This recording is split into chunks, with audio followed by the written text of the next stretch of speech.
Anything you need, let us know, Karen. Thank you. Thank you.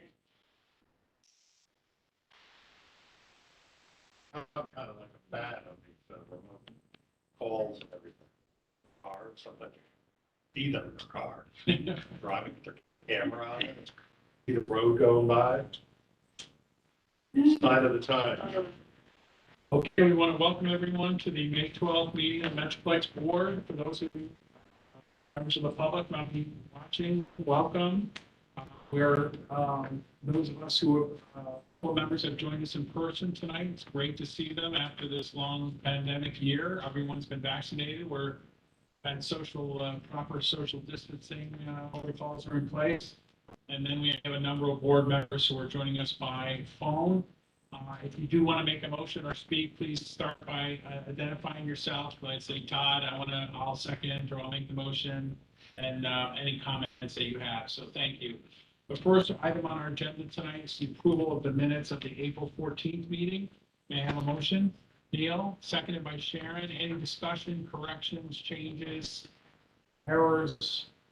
Seeing none, we'll call the question on approving the minutes. All those in favor say aye. Aye. Aye. Thank you. Aye. Thank you. Any opposed? The minutes are approved. Next up is the treasurer's report. Karen, are you doing Hey, this? can you hear me up? Yeah. Can you hear me okay? Loud and clear. Comes across real loud.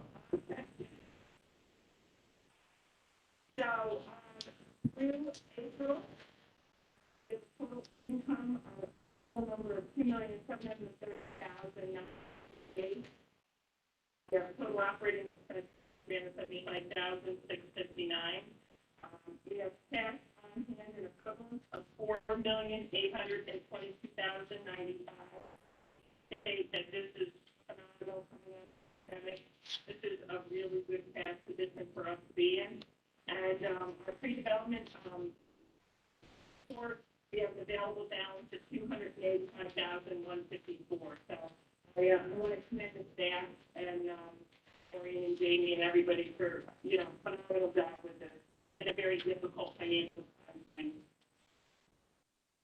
Okay, we need a motion and second, right? Motion. Brad's. Karen second. Any questions or comments on the treasurer's report? Seeing none, we'll move to adopt it. All those in favor say aye. Aye.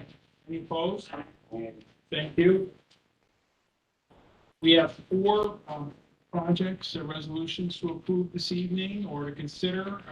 The first one deals with the Bountiful Bread operation, their commercial bakery down on Lower State Street in the Mill Artisan project. I want to ask you to brief us on resolution 1471-21.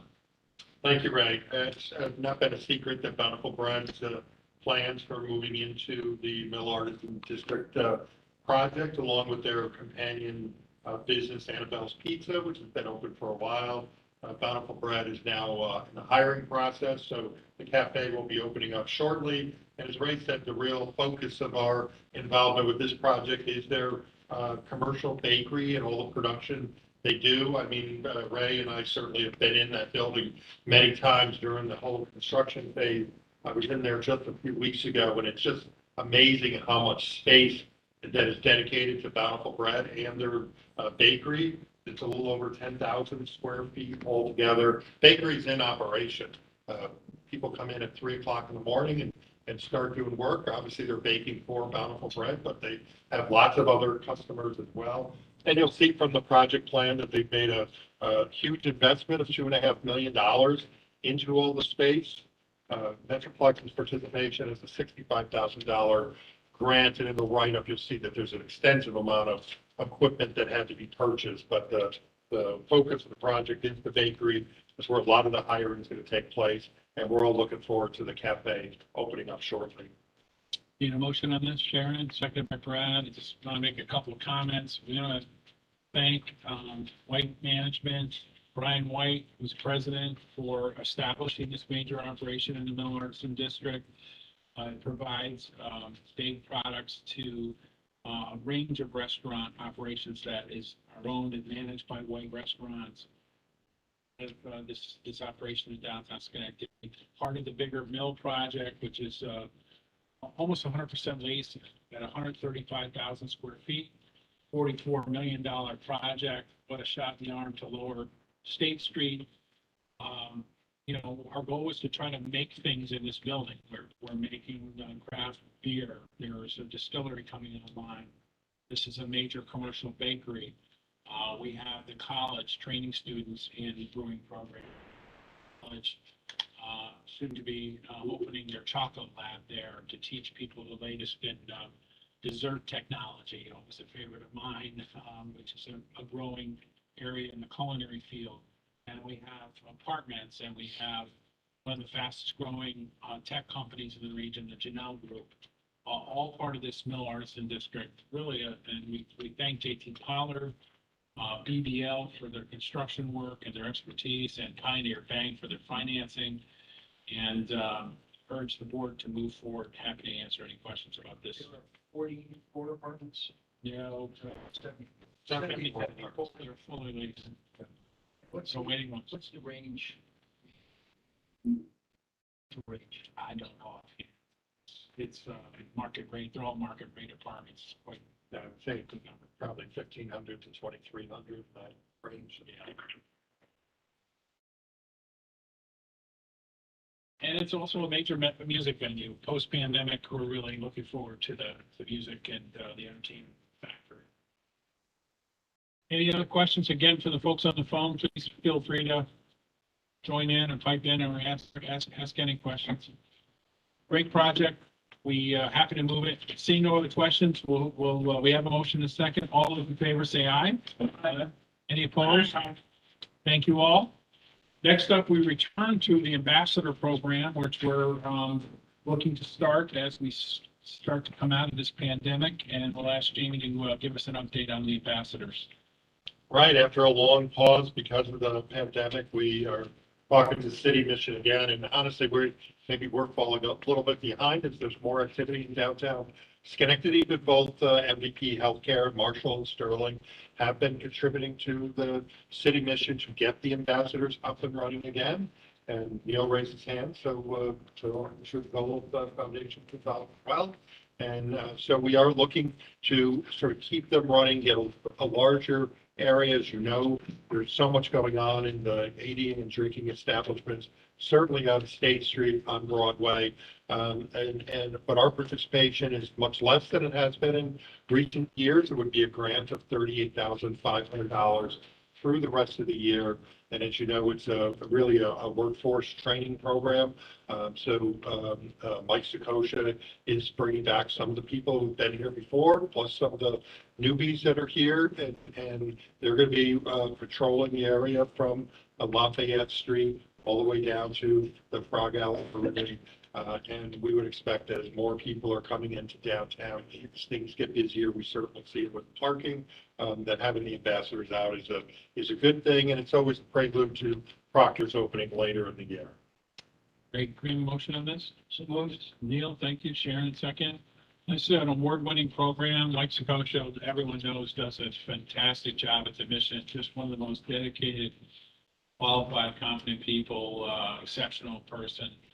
And this program, I was a skeptic when they first started talking about it, and I was really proven wrong. It's been people call us from all over the country to talk about this program and its success in training people and getting them on their feet, and good work that the ambassadors do to help greet people and show them around downtown and keep downtown safe and neat. And it's been a great partnership with the mission and the private sector. Jamie mentioned Neil support, MVP, and Marshall and Sterling. And there's usually a couple of fundraisers as we get back again to the post-pandemic phase, where some of the private sector investors downtown often get together and raise funds for this program. So it's a true private-public partnership. Sharon? Well, they've been instrumental. Yes. So the ambassadors are out on Sundays. It's a very good point. Yeah. They've just been doing really. Any other comments, questions? They also, it's a tremendous job of knowing about how sometimes the ushers don't know as well as you know, I think that certainly helps the restaurant. That's what you said. Great. Any other comments? Modest investment, as Jamie said, of $38,500. Well worth it, in my opinion. Let's call a question. Yep, all those in favor, say aye. Aye. Any opposed? Thank you. Next up, we move to an exciting project on Barrett Street and at the harbor, an expansion of a long-standing Schenectady business, the customer. The customer is, pretty, really interesting business as we've gotten into this. We've always known they've been on Barrett Street, and many of us have been in there from time to time. But they really operate a multifaceted business with obviously a strong retail operation. They have an e-commerce business. They warehouse, as you saw from the write-up, more than 100,000 costumes are in their possession. They have their own offices. The project is kind of twofold in this case. One is to convert one of their garages into a warehouse, and really for their e-commerce business. So they will be able to fulfill orders from the garage that's located at 1031 Barrett Street. And then their main facility will also get a little bit of a makeover to make more room for their warehousing and office space. And then in addition to all that, the second phase of the project is relocating their retail store to Mohawk Harbor, where they'll occupy about 7,500 square feet right here in Schenectady. So the project really is a bit of space, the relocation of the business from Central Avenue, some rental assistance. They're going to see their jobs increase from 16 full-time jobs to expect to double it over the next 3 years to about 32 jobs. The work should go fairly quickly. They're really getting ready to get started with this, and the work will be done by July, August, and they'll be ready to go for Halloween and all the other seasonal activities that take place. Need a motion and a second on this? Second by Neil. I just want to thank Eric Johnson from the costumer and his family that own and operate the business. They support, in a normal year, about 1,000 theatrical productions a year, from TV shows to high school musicals to professional theater groups, including Proctor's, of course, and Broadway. They upgrade 2 buildings here and move their successful retail operation from Colony to the harbor. They're looking forward to working with the hotels and the casino and the outdoor events that happen at the harbor, Harbor Jam, and music that happens at the amphitheater. So they're really, really excited about bringing their operation down here. It'll create sales tax. It moves some jobs to Schenectady, as Jamie said. Just a great company, been around since 1919. Really hoping to take advantage of the comeback of the economy post-pandemic. Theaters start to reopen. We met with them today, and all the high school musicals are starting. With the vaccine now going down to 12 to 15-year-olds, they really expect their business to really ramp up quickly and surpass pre-pandemic levels. So they want to be ready. Of course, their big signature event of the year is Halloween. So we, by taking action tonight, we get these 3 buildings ready for Halloween season and leads right into holiday season, Christmas, and really, really fun company to see it expand and grow here. It's going to be. There's only been 3 or 4 owners in the 100+ year reign of the company. They've owned it for a number of years now. 5 years. 5 years. Nice people, very dedicated. Throughout the United States. Yeah. Not too many other companies that do this, so it's a unique business. Really situated in Schenectady, which helps to make Schenectady. Yes, it does. And the building on Barrett is so close to Union Street. It has a major presence, and so upgrading it will help us with that lower Union corridor, which is very nice, and it's a main thoroughfare downtown. So a lot of good aspects of the project. We want to thank the Gillespie Group for their cooperation. They're been outstanding as always to get the space ready on the retail side and move this forward. Right here and where? They're facing Erie Boulevard. They want that exposure on Erie. The car count on Erie is very, very good. So they wanted to be seen from the harbor side. So you know where Alice Medicine has their facility in the next building closest to Freeman's Bridge. So as you go up the area a little bit, it's in that building now. Any other questions from members of the board? Seeing none, we'll call the question. All those in favor of resolution 1473-21, say aye. Aye. Thank you all. Any opposed? Next up, we stay downtown and talk about the MVP garage. This is actually a pretty modest project taking place by the owners of the office building and the garage, which is the joint venture, the Gillespie Group and BBL. They are repairing and improving the staircases in the garage of the facility. They're open to the elements. They found out the elements are really kind of messing up the staircases. So the stairs are either being replaced or getting extensive repair, and they're also being enclosed with some glass enclosures to protect them in the future. The total project cost is nearly $1 million. They just asked for a sales tax exemption from Metroplex, so they'll get a lot of savings on materials that they're purchasing for. Those stairs. Yep, You're basically replacing the stair towers. Yeah. it's a lot of stairs. Yeah, 7-story garage and the stair towers. I mean, the building was what, 2001, so you're 20 years in. The stairs are worn out and we need to replace the stair towers. Again, the MVP project was a signature project. It's actually owned by the IDA. So it's really an IDA-owned facility, but we wanted to put this resolution in front of folks and pass the sales tax exemption. All of the other costs are covered by the developer, the development team that owns the building, which is Gillespie PPL. It's the 10th of MVP. So we have a motion to second. Yep. We do. Any other discussion on this You're one? not. We do not. I'm sorry, Neil and Sharon is a second. Any other comments or questions from the board? Seeing none, we'll call the question. All those in favor say aye. Aye. Thank you for our team on the phone. That concludes the 4 major business items that are on our agenda tonight. We don't have any members of the public writing today, David, or submit any questions or comments, or asked to be present via WebEx. I didn't see any. So we'll close the public comment period. Any comments from the board on any items at all? We wanted to mention that the state announced that the regional council funding is available, $750 million. Applications are going to be accepted kind of on a rolling basis, and we will be pursuing, usual efforts to secure as much of that funding as we can for Schenectady. So we'll be pursuing Barty. Any other comments or questions? Just a question, because everybody's wondering exactly what's going to change as we come out, but for things like construction projects, are we likely to pick up with the same kind of cost structure that was there before, or is it likely to be a big up or anything like that, or have a lot of people actually done things that they couldn't have done when they were open?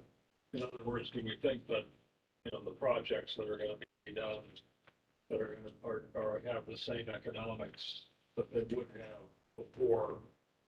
Well, are you asking whether the projects are resuming? I mean, most of our projects kept going. Construction's kept going throughout the pandemic, and a lot of our big projects were food or beverage. We all talked about how last year during the height of the pandemic, we built millions of, I forget what the number was, 1,006,000 square feet of construction got done despite the pandemic. I think right now there's a lot of projects in the pipeline. The pricing is an issue. Prices are going up. Raw material prices are definitely going up. And that is, we see that on these residential projects where just about everything associated with a residential project, kitchen counters, cabinets, paint, glass, cement, the prices are going up. So it's impacting pricing, which is impacting, kind of the ROI analysis on some of these deals. So that's a concern right now. We just went out to bid on 2 projects this week. So one was the Metroplex garage improvements to the staircases there, and and then reconstructing South Church Street in the parking lot for the community college. So we are interested in seeing how many bids do we get and really what the pricing and the estimates from the engineer, I believe, are on the high side, but I guess we're going to find out in another couple of weeks when the real prices come in. The other thing is that contractors are very busy, so it's hard to even get folks to come out. So it's a little bit of a challenging environment because, you know, the pace of development is expected to continue to accelerate. Thank you for sharing that. Any other comments? Yeah, Yes, I'd just like to share from my side. They're in the process of clearing out the entire inner gallery of my side. If you really want to see something that you have never seen before, go over and see it. It's all empty. They're building a brand new gallery there. It's going to be something really neat. The start date is June 3rd. June 3rd is the opening date. So I'm hoping that my colleagues will be there with us for that night. But it'll be a special night. And it's also special for my side as they continue to move forward with some really magnificent changes. The lady who runs that place, Gina Gould, is amazing. Thank you for sharing that. Any other comments from the board on any subject? Seeing none, we'll take a motion to adjourn and we'll see everybody in June, present or on the phone. Brad, second from Sharon. All those in favor of adjourning, say aye. Aye. Have a great night, everybody. Enjoy. Thank you.